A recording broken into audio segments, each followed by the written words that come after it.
quick video. You can look them up on YouTube. There's all kinds of stuff if you're curious.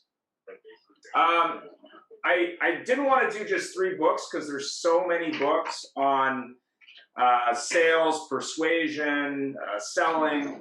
This is just a really good list of a few. Robert Cialdini, I highly recommend. He actually wrote these books to help people not be sold, but the biggest purchasers are usually salespeople. But there's a bunch of other books there that are very good as well. Good morning. This is Ian and Jeff, and we're going to be talking about should your team attend a seminar today. We have 2 great guests that are going to be sharing a lot of knowledge on this topic. Disclaimer, we're not responsible for anything anyone says on the show in any way because we're just the hosts, we're not the speakers. AutoHub, the show is for our guests. It's not the host, it's your show. Please mute or unmute yourselves. You can also click raise your hand if you have a question. We're moderating the chat box. There's a wealth of knowledge and experience, so let's share ideas and respect each other's time. All AutoHub participants have agreed and be open to sharing ideas. No one is trying to sell you today. AutoHub is an open discussion with a focus on improving business. We value everyone's input. Speak up and bring value. Don't be afraid to brainstorm ideas and ask questions. We respect of everyone's time because we're all busy professionals. Please do your best to stay on topic. Don't forget to challenge our speakers because that's why they're here. Quick video.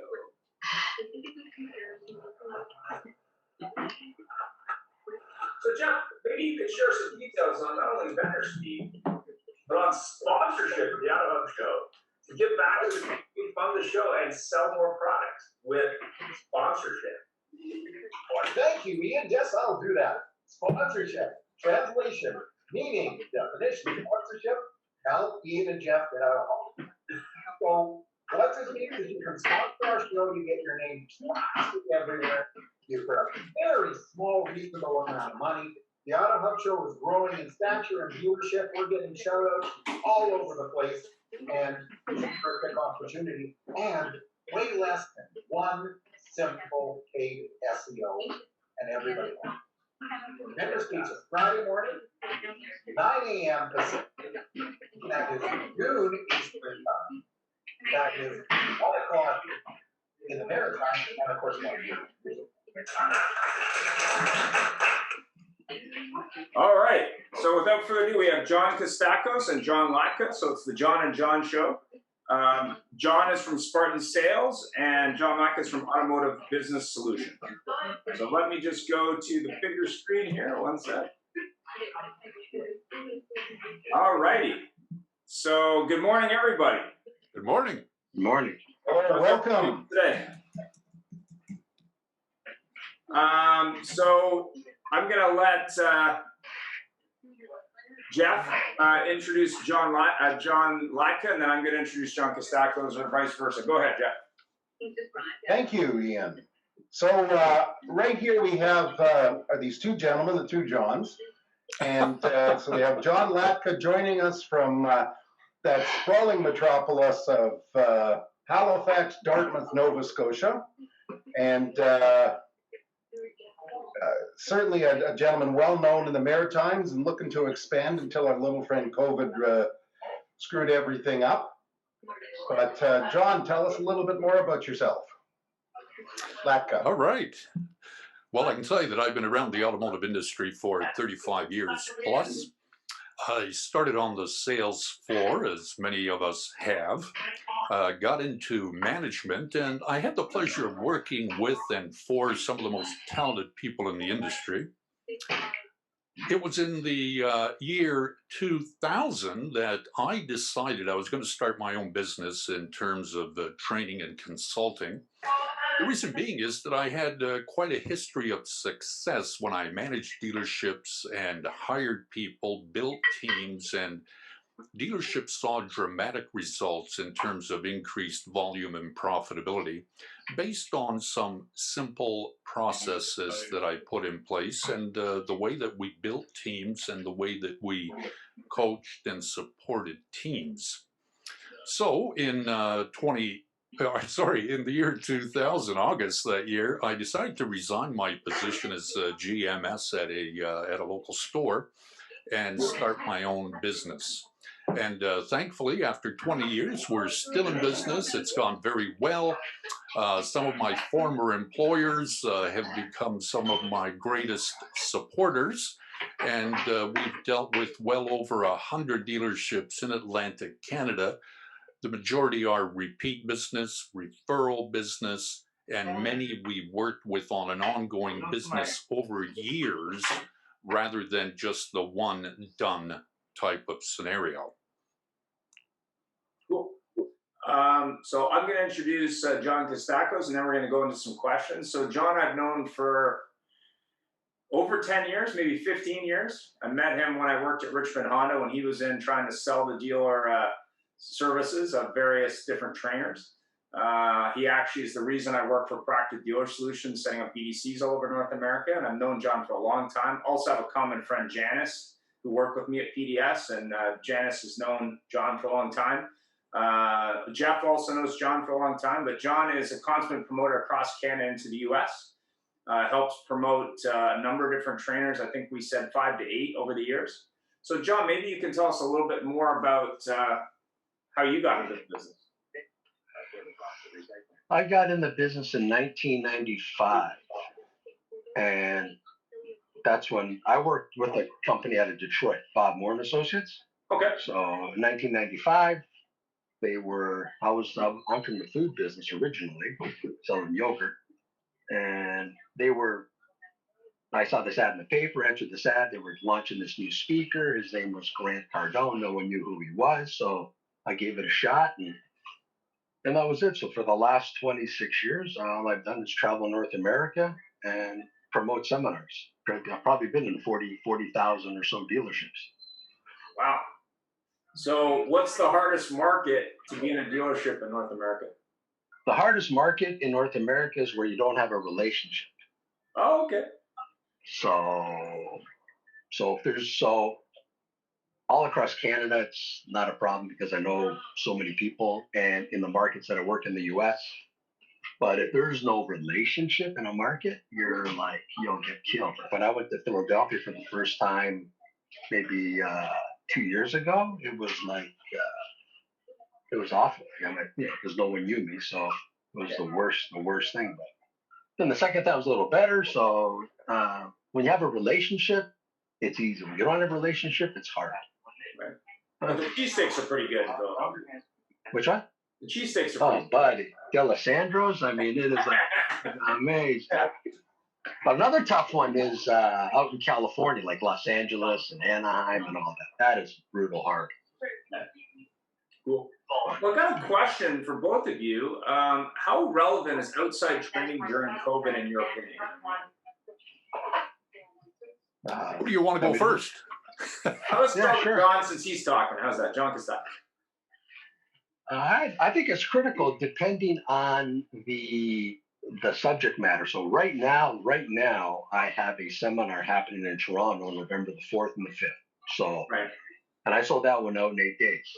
And the reason why I did it's because the seminar is about lead generation. It's not about how you sell a car. It's not about the sales process, none of that. So where people need help when it starts to slow down is how can I lead generate on my own? Because if I don't, then I'm screwed. And then another thing is about the attitude machine. So going to a seminar in these times is great because if it's the right seminar, if it's a seminar on how to generate leads, how to build your business, about the attitude machine, body language, then it's good. John, is this a live seminar or is it virtual? It's live or virtual live. So we have Dwayne has a camera, and it's virtual live or live. So if you don't want to go to the hotel, then you can do it from the comfort of your home or your boardroom. But it's that live show happening. I prefer the live when you go and sit because nothing beats that. But if you can't do that, some people are scared or nervous, a little concerned, so they can just do it from their board. But it was time to get out on the street because it's been 7 months, and I mean I'm not going to stay home anymore. Done. Done enough walks. Let's go. Go. And John, what is your thought, John Latka? Thanks. Listen, I agree with John 100%. I think it's very relevant. In terms of the training outside, having seminars or training programs, as he points out, depending on what the needs are, and the current needs, as John said, is relevant to what do we do during COVID? How do we generate more leads? Very, very, very good. Now, let me give you an example of what just took place here in Atlantic, Canada, when we're talking about outside training. Someone I know got into the car business because his employer, after so many years of service, they were cutting back. So he got into the car business with the promise of a lot of training and support. When he got there, in fact, there was training. There were videos that he got to watch, sales trainer. There were videos on product knowledge that he got to watch. What was interesting is after a number of weeks, they actually allowed him to go on the floor without asking how ready he was and without actually testing how ready he was. Got on the floor in the first week, talked to a number of people, and I asked him whether or not any of the management actually sat down with him to review who'd he talked to, what took place, what should the next steps be, etc. His answer was no. So I helped him out with some training, and lo and behold, the following week he sold a number of vehicles, and his comment to me was that he couldn't have done it without me. He couldn't have done it without the outside help. So I hope that answers that question. Fantastic. So, John, how have you pivoted your business? John Latka, actually, how have you pivoted your business model since March? Well, in terms of pivoting, I can tell you one of the things we worked on, because I knew that outside sales training or sales training in boardrooms in March, April, May wasn't going to happen. So what we did was we focused on developing a new website for the company. We also developed a number of professional videos, explainer videos, basically showing some of the things that we do. And we're in the process of finalizing a choice in terms of webinar and podcast platforms.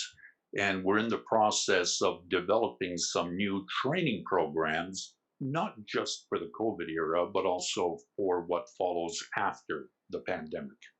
So, in your opinion, is there a difference between sales training workshops and seminars? Well, there is.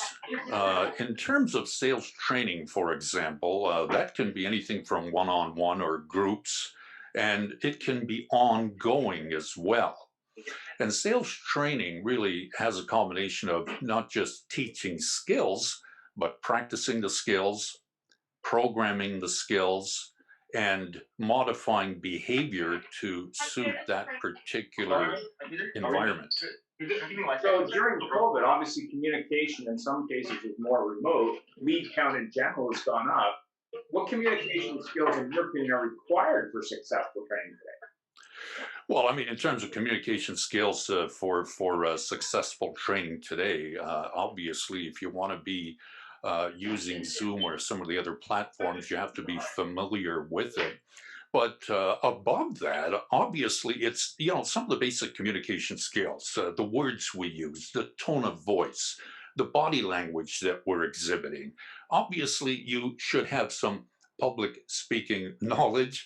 And in addition to that, your skills in terms of texting, emails, videos, etc., should be at the highest level. So when you're looking at combination training, like John was talking about, John Kostakos, in terms of a hybrid model, you have people can come live if they want, they can watch it recorded if they want, maybe there's some interactivity with the recorded, like on Zoom, and maybe it's available later if they can't make it. Do you see that as the new model? Well, I can tell you that I believe the future will have some hybrid options. Using podcasts, webinars, Zoom, the combination of the live and the videoed. It's going to be there. But that's not going to diminish the value of live training, in my opinion. Okay. Any questions from the audience for John Latka? No? I actually want to add one in here Okay, too, shoot. Mr. Latka. Do you think that when COVID ends, soon, God willing, do you think we'll all be so starved for that live interaction that we might just start, hopefully for your benefit and for Kostakos' benefit, that we'll be flocking to live events? My opinion is yes, there will be an influx of people wanting to go to live shows because they're tired of looking at the screen, right? Yeah. And really, there's nothing like the real thing, the opportunity to interact. Thanks very much, John. So we're going to get on to John Kostakos. So, John, you specialize in live events. What is the feedback you've gotten from dealers about live events moving forward? Well, right now, as I promote my seminar now, I'm seeing everything. So I see the manager that doesn't want their people gone anywhere. I see the ones that are proactive that are doing it. And so I've seen it all because I've been in stores now every day for a few weeks.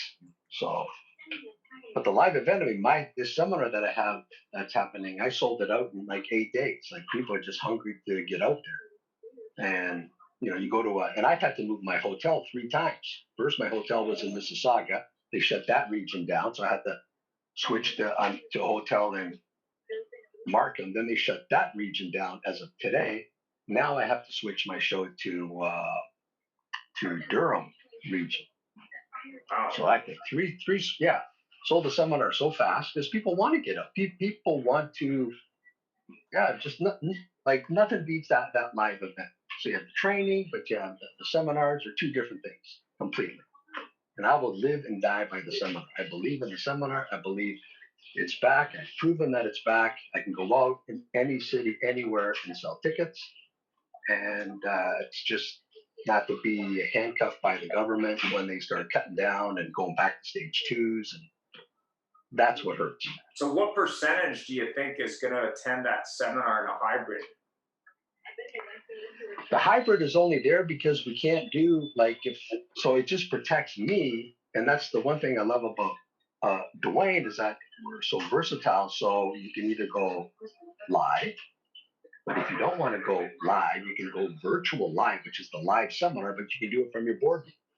Right. It's like 65% as effective as live. Nothing beats like City Mayor live. So, Jeff, you got a couple of questions there for Mr. John Kay. Yeah. So, John, how have you promoted everybody? In fact, I think you were the style consultant for Grant on our video there, which probably was from 1996. I edited that. That was great. I hate to tell you, he looks a little bit like you see some of these pictures on police station walls there. So how have they changed their program since COVID? The different speak? Well, they've gone to a lot of the Zoom, the online. So they've done a lot of that. But for example, as a Cardone, he's able to get his YouTube video viewership. Like if he's got 1.5 billion people, he can do all this stuff virtual. Yeah. But he's still a live guy. He loves the live. But most of them, that's what they've done. They've had to do the videos or Zoom meetings or something like that. Yeah. And so how have you? So you said you've done your. You got your. Is this your first live event that's coming up in November since the start of all this craziness? Yes, I have the one November 4th and 5th that was sold out quick. Now I'm doing another one because you can only have 50 people. Right. So and then I have another one on November the 26th, and then I'll do another one in December. And then, bro, I'm coming out your way. Vancouver, February. Cool. Probably a March show. Yeah. Well, that should be very interesting out here. So what have you, other than going a little bit stir crazy, how have you been handling things during the lockdowns, the semi-lockdowns, the reopenings? I just, you know what, for me, I just waited. It's just a lot of family time. That was a real awesome summer that's just passed, and I just waited. I mean, I'm like like I said, I am a seminar promoter, so I'm not a sales trainer. I don't have the curriculum to do the training. I'm no interest in doing the training. I I like to go out, promote the seminar, bring the speaker in, let them do their thing. So I had to wait. I waited months and months and months and months and months. I Too have many to tell you months, something bro. though. You know something, your trainers like Marino should be saying, during this seminar, let me turn you over to Mr. John Kostakos for a statement on tenacity. Let's do a little segment on tenacity, because John, you're one of the most tenacious Yeah, people I've ever met. thank you. Tell me something. Where does tenacity fit in for training? I mean, what I see when I go to the stores, like I did a sales meeting this morning, and I told them, I said, guys, you know how lucky you are. You have inventory that you get to sell that you don't even own. You get to have an office in a franchise that you have to pay rent. You got consultants on site to help you close deals. So I tell, they're the luckiest people, and you have a dealership that advertises to bring you a block of business every month. So you're lucky from that standpoint. Now, when you incorporate the relationship part of it into the transactional part of it, then you become unstoppable. That's how you double your numbers. And that's why our seminars, we pivoted from those first Cardone seminars were all road to the sale. It was all a road to the sale seminar because no internet back then. So they had to come into the dealership to get the information. So you have to sell them, right? So that's why those word tracks are very, very important. Now it's changed because of the internet. So now what's critical is your relationship skills, and now the customer is more ready to buy. I mean, when they're just looking for, I call it the easy way, but they're looking for, like a great experience. They know the numbers, and they're just looking for a salesperson to sell them a car. But the whole goal is when you sell them the cars to build a relationship so you can sell their friends and their family. And that's the key. And that's what people miss. They stop because it's been so good. My God. So your trainers, are you just doing Dwayne Marino now, or you're doing the other gentleman you're doing, you said is? Right now, I have so much in Canada. It's just me and Dwayne. So that's it for here. I can't go to the U.S. I don't want to go to the U.S. right now. No, that's for so darn sure. That's another 6-7 months away, probably. That's with Damien Boudreaux. Hey, John, really quick question. Yeah. You mentioned about, and I think I'm going to use Dwayne's words here about transaction-ready customers. How many dealerships that you're in and out of are ready for that customer to come in and buy a car, or how many are still doing it the old way, would you guess? How do you mean by that? Like how they're? Well, like you'd mentioned, some people are still talking about the road to the sale, and the other people are actually ready for the customer to come in and buy a car. They know they've been online. They know they're educated. They know their colors. I was just curious if you had some kind of percentage of how many dealerships out there are ready for that customer. I think most of them are ready. Just what I see in going into stores every day, different stores every single day, is a lot of the salespeople are shell shocked right now. A lot of the salespeople they rely on dealer-driven opportunities. They rely on the internet. I know a guy. It's now all his 2/3 of his business is internet, and then the other third is walk-in and the phone up. So most of the business now is online. So But the big thing I noticed that a lot of salespeople do is they just look at the car business as just a job, a job, right? Just over broke. So they don't like it's not like a lot in their mentality. It's not a career. So they're able to earn a living from dealer-driven opportunities, which is fantastic. But if they're able to adopt relationship selling, building relationships, looking at it like it's their business within the business, that's how you grow that's how you grow it. And it takes a little time because if it was easy, everybody would do it. But it's got to be difficult because there's not many people in Canada selling 60, 70, 80 cars a month. Like everybody talks about that guy. Like, I mean, the one advantage for me is when I travel, I get to meet all these great people. Like in Philadelphia, I meet a guy out of a little town near, like Sloan Toyota, selling 70 Toyotas a month. How's that possible? Well, it's all relationship selling. For the guy in Detroit, Ali Reda, who's #1 in the world, same thing. Guy's a relationship guy. Guy came to our seminar 10 years ago, Boudreaux in Detroit. And the light went on, so he got into the relationship game. But it's easy, but it's very difficult because if it was easy, like everybody says, everybody would be selling 30 cars a month, and they're not. So we just Question for both gentlemen. Thanks, Barry, for coming up with that. We really appreciate the input. So for Mr. Latka, what kind of pushback are you getting now from dealers about your training?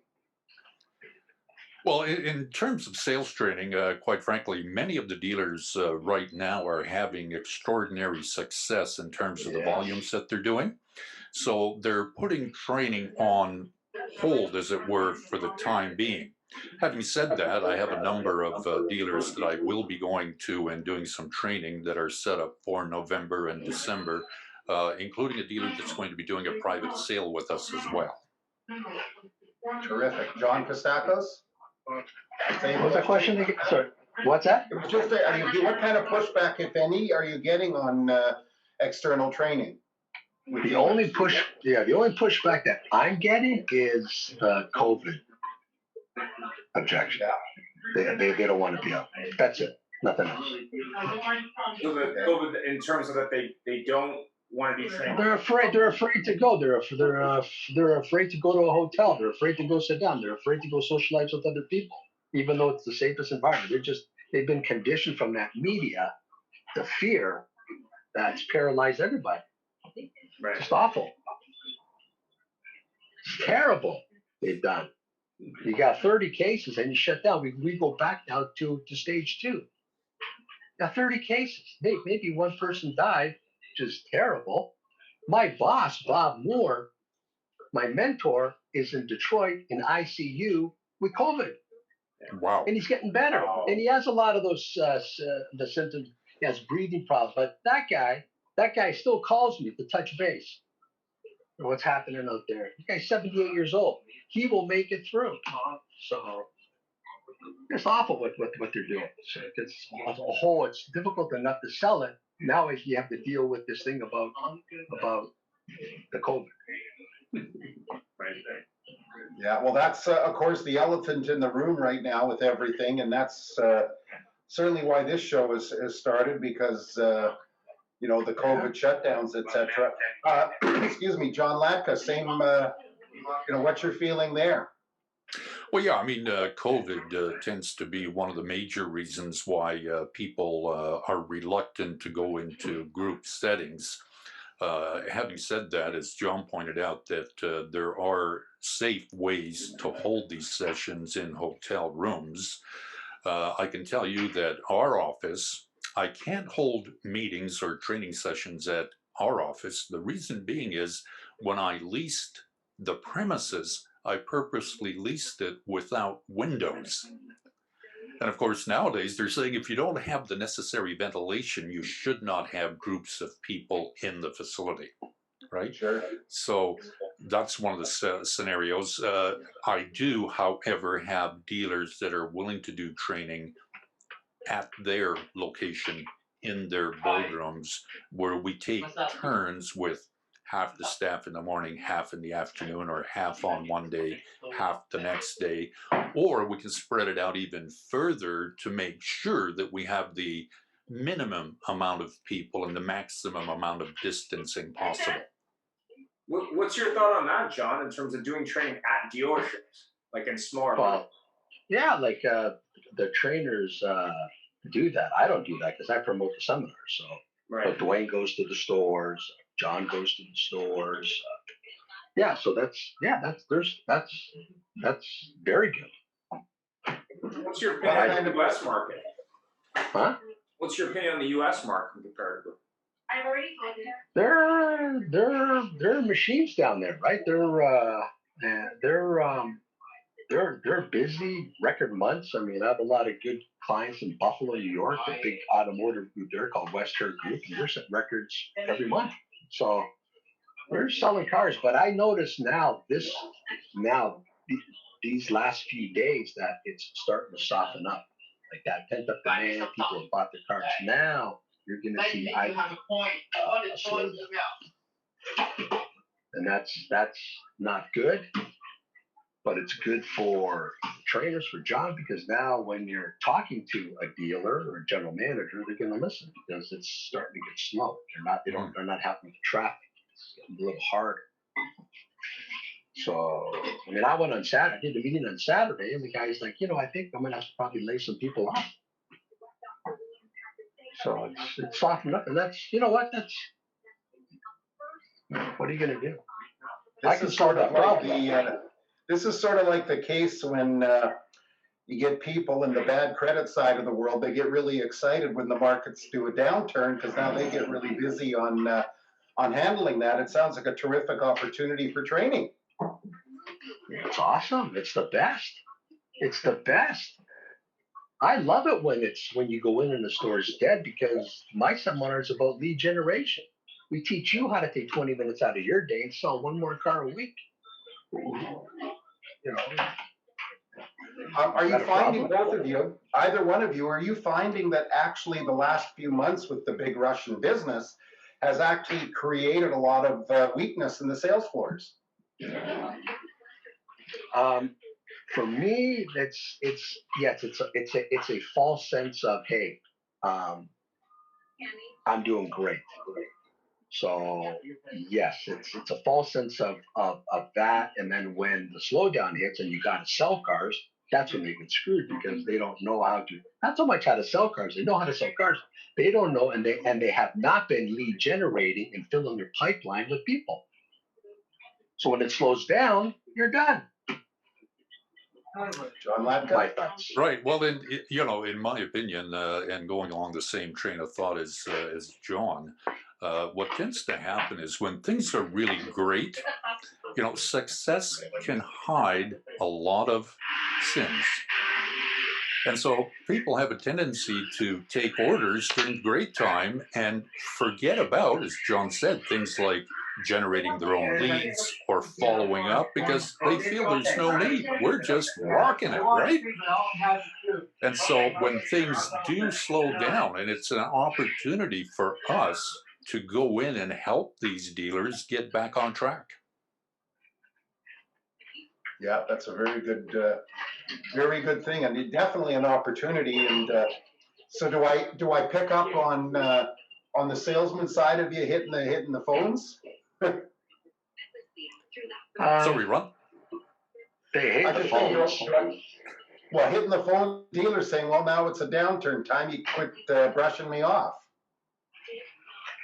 I wouldn't hit the phones. I would show up in person, but yeah, you know what? It's just a numbers game, right? You go, you make your calls, and you see what happens out there. If you go out and work a hard day, that's what I do, right? Go out every day, something's going to happen. And I have a base acceptable bottom, so I'm in 12. I have to be in 12 dealerships in a day. That's my base acceptable bottom for me. So if I'm not doing that, then it's just not going to happen. But something's going to happen walking in to that many stores. I'm going to meet somebody. Something's going to happen.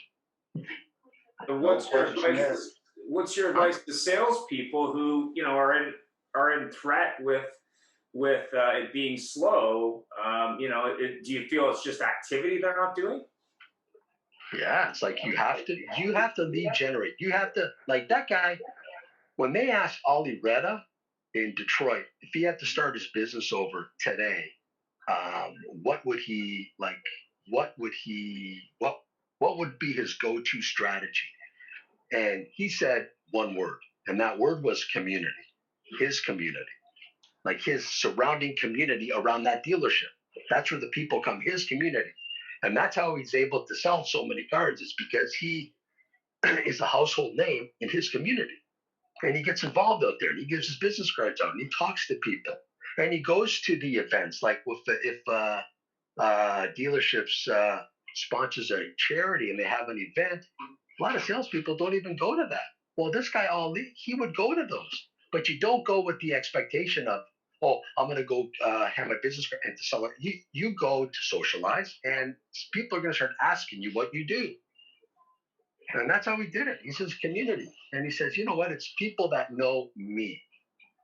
And he's built it up, and he's just a nice guy. He's a great guy. He's all about relationships. So that's what they have to do. But the problem is they wait too much, and they wait on the dealer-driven opportunity. And when that dries up, then their businesses die. We've got a question from the audience. How do you convince dealers to start training before the downturn? How do you recommend that?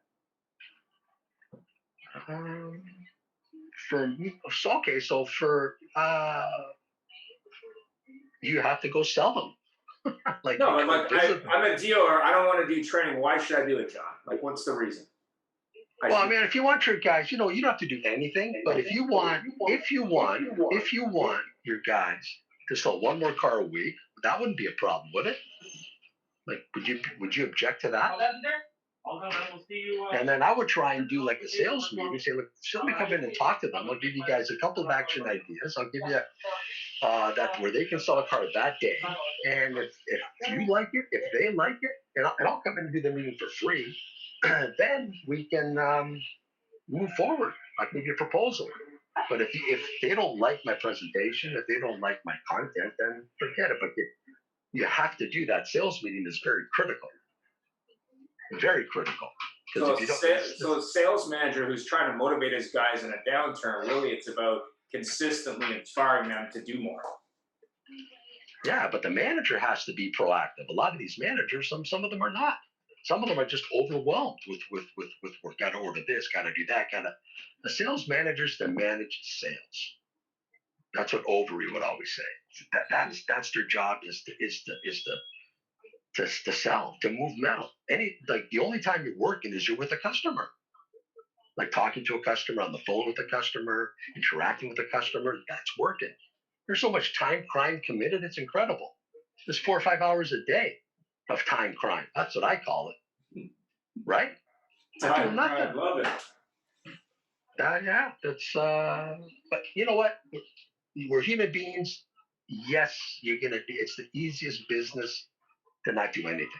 But you're paid commission, so you're rewarded based on your performance. That's the greatest thing about the car business. It's the compensation plan for a lot of people. It's commission. They want to sit around do nothing, go ahead. So I know we're pivoting a little bit here. We use that word a lot today. You mentioned about the commission plan, and actually in some of our other shows we've talked about how the industry is changing away from pure commission.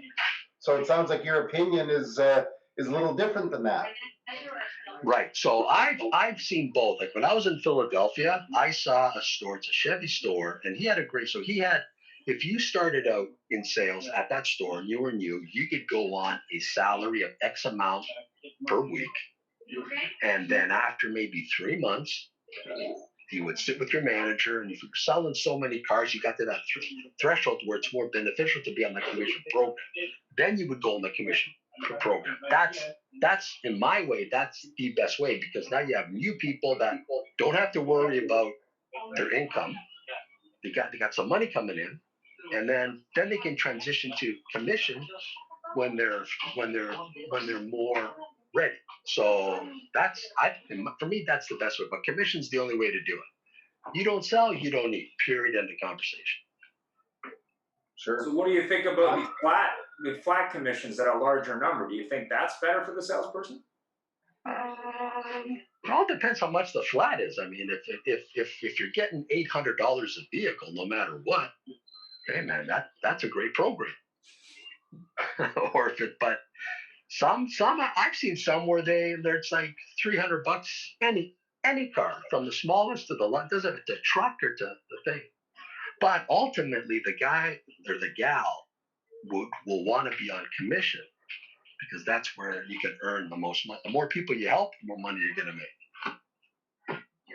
What's your thought, John, Latka, on commission? Well, in terms of commission, I think that one of the challenges for us to be hiring people into the industry is the fact that it's primarily commission-based.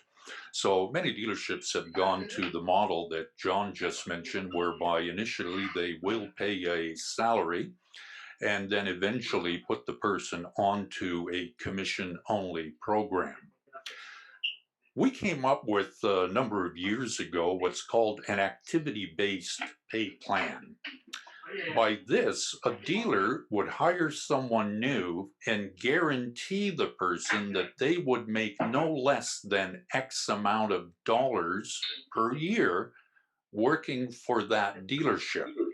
Now, that's based on them following the activities that they get paid for. For example, if they make an appointment, they get paid.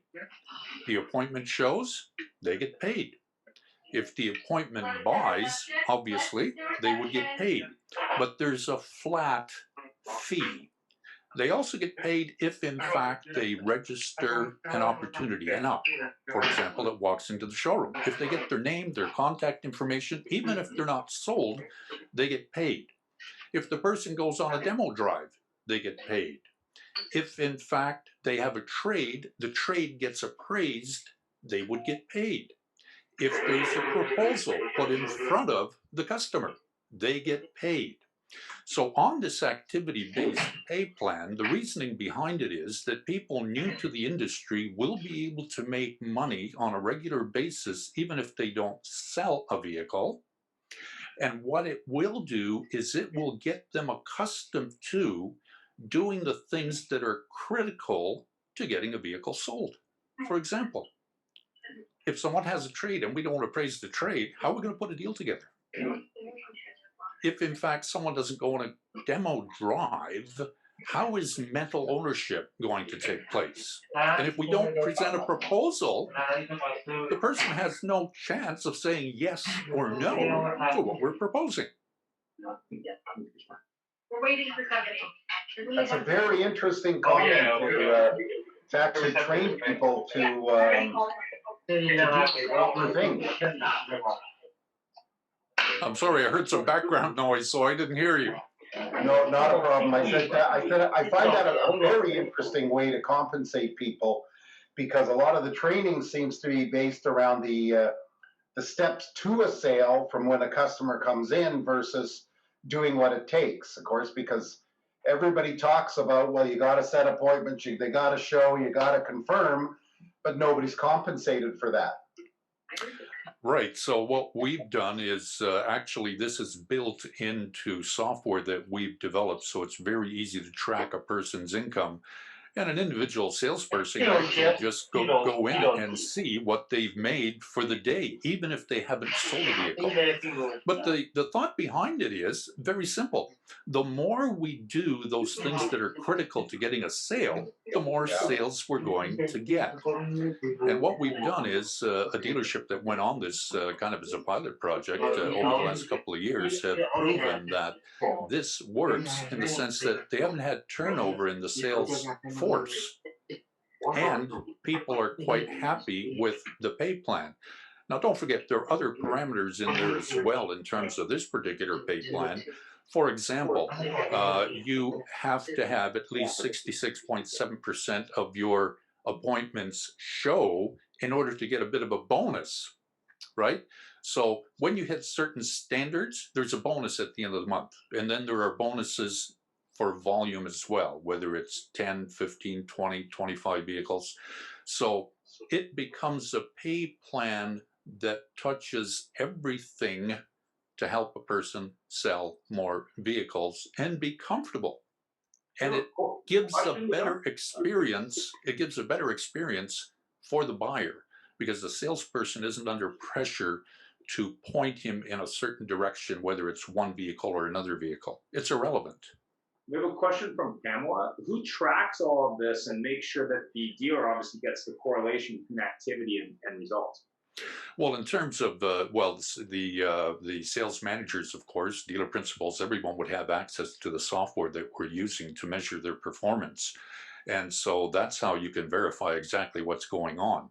And people that we've had on what we call the Accountability Partnership Program or Performance Management Partnership, which is what it's evolved into. We work with dealers on an ongoing basis. We have weekly meetings with managers to review these numbers. And we have monthly meetings where I'm in-house at the dealership once a month, or given the state of COVID, we could certainly do this by way of Zoom as well. Interesting. I think that's a terrific thing. So in sense as to time, I just want to go over a few slides. Next week, Channel Solutions, the good, the bad, and the ugly. We're having David, Jason, Marguerite, and Eric. So talking about some solutions for car dealers around technology, around how you can market your dealership better. And obviously that's going to lead to leads, as we discussed earlier. Also, vendor speak. We haven't confirmed for this week, but we should have an announcement shortly there. So if you're interested in the vendor speak, reach out to Mr. Polo. I'm sure I'll be happy to help you. And then coming up shows, we have Janice on vendor speak next week. And then we're going to digital retail as we go into November. So if you're debating digital retail and you want to know whether it's really worth it to invest in that technology, we're going to have some competitors on talking about the data behind digital retail. And any final questions for the guests? We still got about 10 minutes, so go ahead from the audience.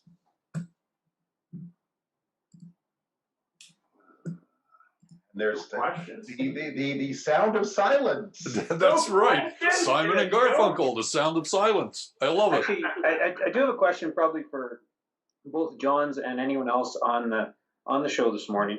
Just curious what everybody's opinion of the future of training and you know, Jeff, you'd mentioned the word pivot, and I hate beating that word up too much, but Right.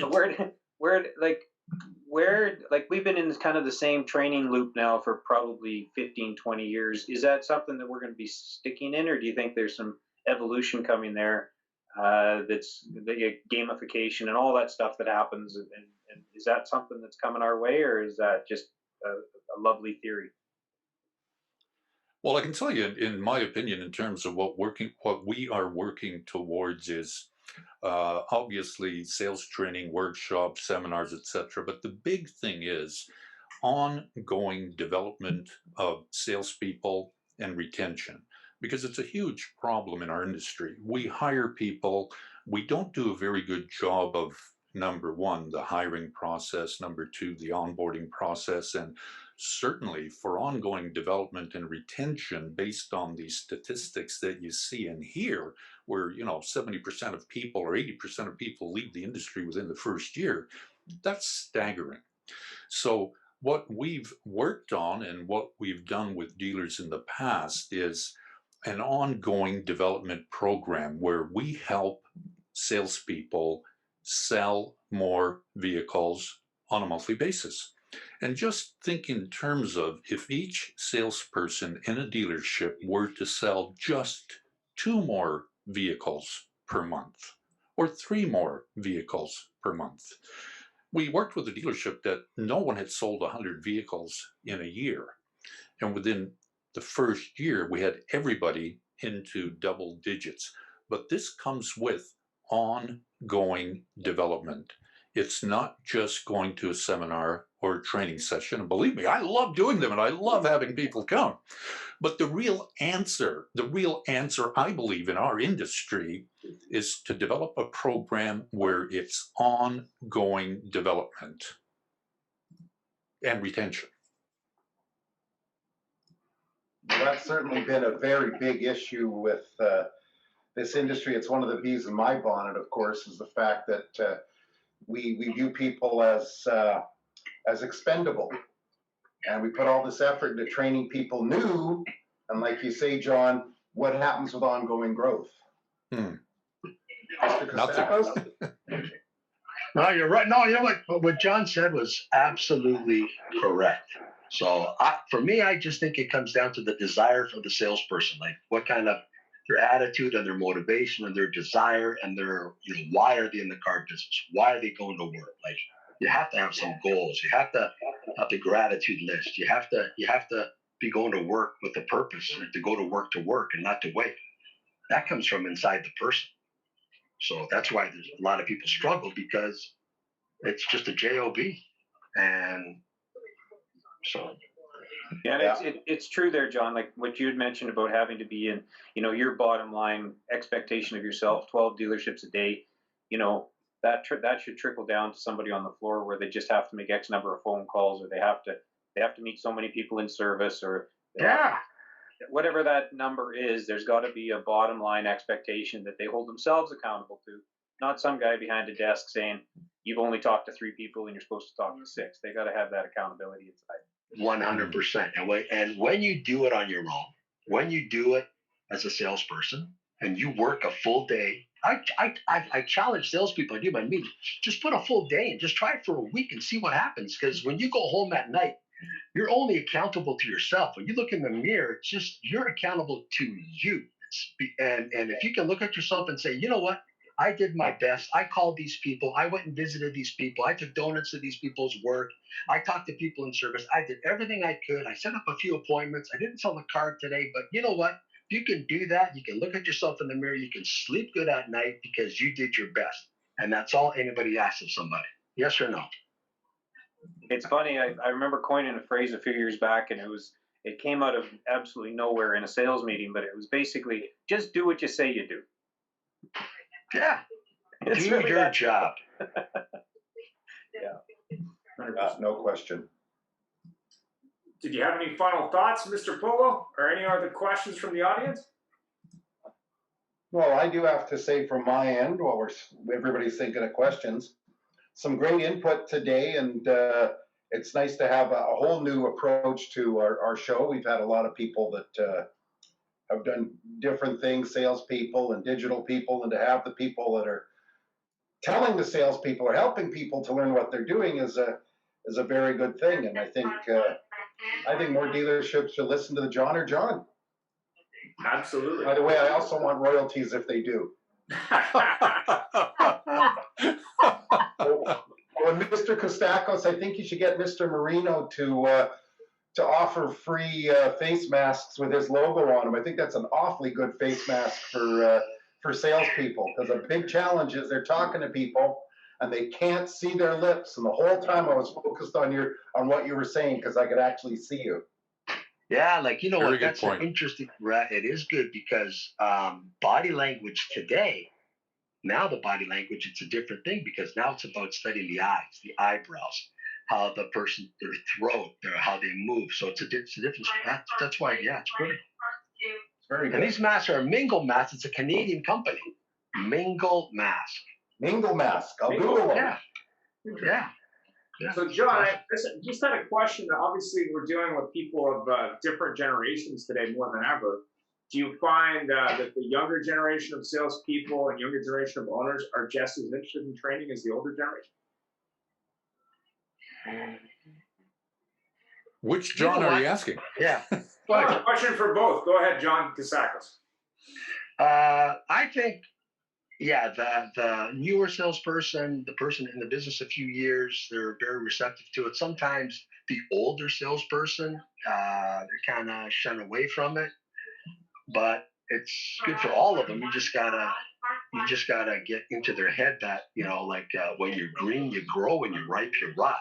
Or as Dwayne says, if you don't evolve, you're gonna dissolve.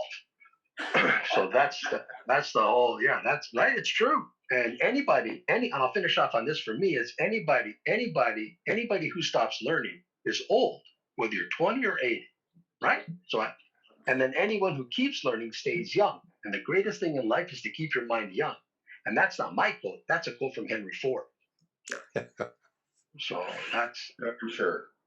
Go ahead, John Latka.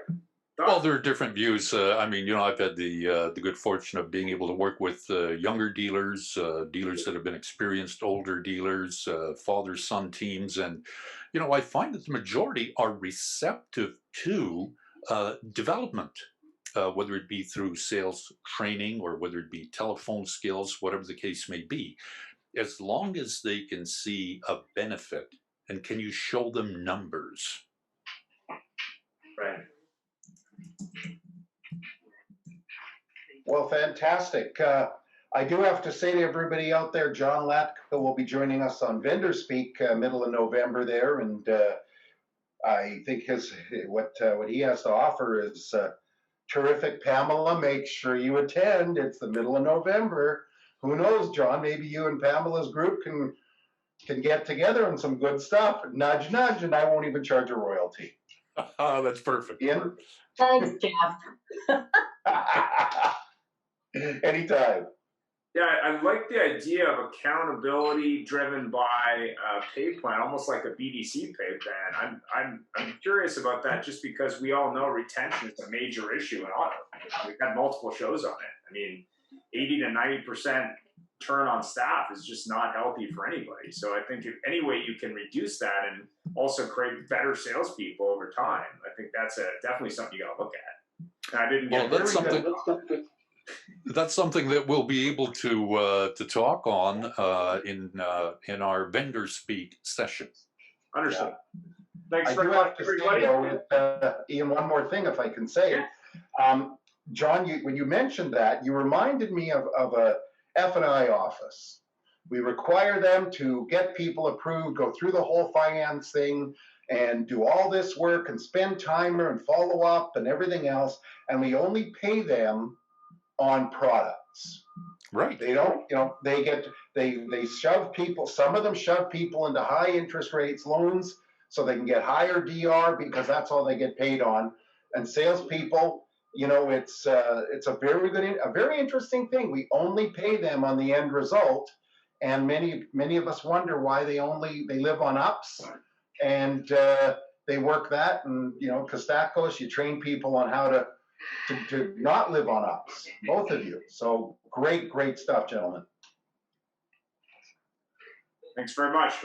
Thank you all for attending. Have a fabulous day. Thanks for having us. Thank you, fellas. Our pleasure. You're welcome.